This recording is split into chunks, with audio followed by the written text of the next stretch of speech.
Hey there and welcome to our kitchen. I'm Jenny, this is Emily, and we're Tua Festival's Mealtime Mentors. Today we're bringing the world to your table with a classic Middle Eastern dish. That's right, Jenny. Today we are making falafel, but we're making it in our handy dandy air fryer. I love it. More on that in a little bit.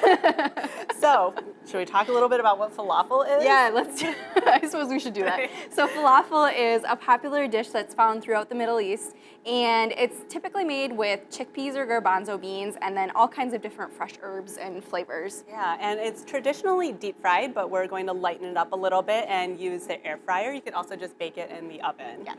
So, the base of this, we've got lots of great herbs and spices, so let's get started with that. We have some cilantro and parsley, and then also some onion and garlic. So lots of fantastic flavors. Thanks. Yeah. We'll get this in the food processor and then just give it a quick pulse to mix it up. All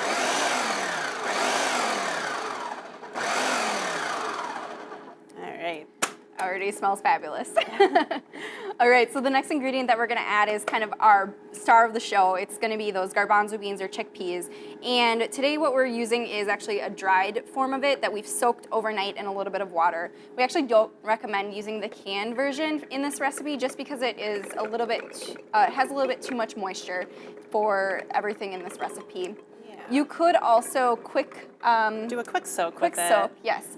And by doing that, you would just cover the chickpeas in a pot with a little bit of water and bring it to a boil for only a minute, and then you'd let it soak for about an hour. Yeah, and then you just drain and proceed as usual. So super easy, super fast.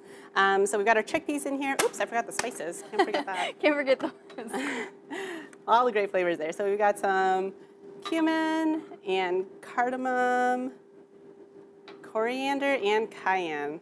All the sea spices, and just a little bit of salt as well. And to bind it together, we're going to use some flour. We are using a gluten-free flour today, but you could also just use a regular all-purpose flour. Yes. If you don't need gluten-free. Okay, so now I'm going to pulse it until it's kind of like a nice mealy texture.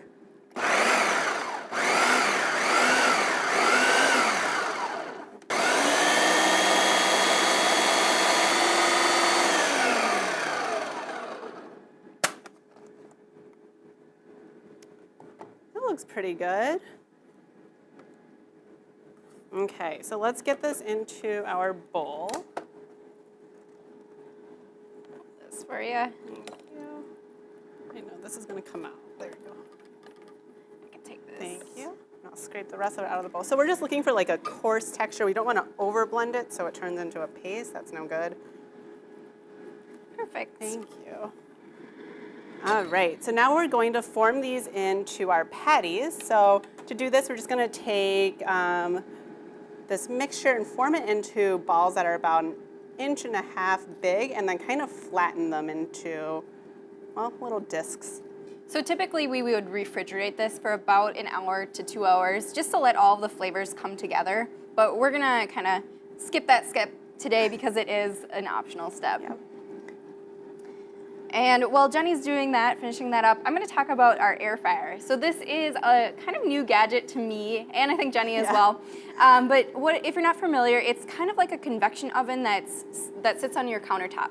And the great thing about this is that it will cook your foods a little bit quicker, and you can also use this to make typically fried foods a little bit better for us. It's lightened up because you just use a little bit of nonstick cooking spray instead of a ton of oil. Yeah, super easy. And it makes the foods nice and crunchy, which is really great. Right, all right. So we have that preheated to 400 degrees, and we can go ahead and get our falafel in there. All right, so all you have to do is just spray this, coat this with a little bit of nonstick cooking spray. Perfect. And then I can probably just move these in here since my hands are already dirty. Oops. And the thing with this is you don't want to overcrowd it. The air needs space to kind of move around everything. Okay, so I will pop this back in. And then we'll set the timer for 10 minutes. We are gonna flip them halfway through just to make sure that it's nice and evenly golden brown. Okay, so Our falafel is looking good. Looks beautiful, nice and Set it golden down. brown. Yeah, let's get one of these out. Ooh, yum. I love it. Looks delicious. Yeah, so the falafel you could eat on its own, you could put it on top of a salad, or my favorite way is in a pita with hummus. Yes, hummus, or traditionally it's served with tahini too. It's just as good on its own too. Yeah. So, all right, you ready to give this a try? Definitely. Here you go. It's so cute. Oops.